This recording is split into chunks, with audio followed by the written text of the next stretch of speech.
The procession of the deceased in ancient Egypt was held according to certain rituals. It was accompanied by funeral priests who burn incense and sing hymns over the deceased. Some of them perform some acting rituals through performing a funeral dance known as the Dance of El Mao, while the bands of music and singing and the dancers receive the funeral at the cemetery.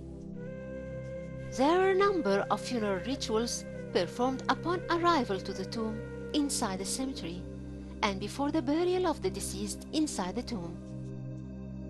Ahead of these rituals is a ritual of opening the mouth of the deceased and telling some funeral formulae and burning incense in front of the body of the deceased in the court of the tomb before descending him to his final resting place.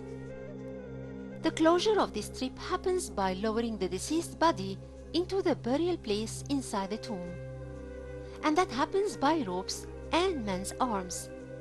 Then the aisle leading into the burial chamber is reimbursed by sand and rubble, and the funerary furniture of the deceased is placed into the tomb to end by that the journey of the funeral and the burial, and to start a new journey of the dead in the world of the dead. The scenes of the mourners represent a lot of sadness and pain for the death of someone, and that's when the dead person is one of the relatives or the loved ones.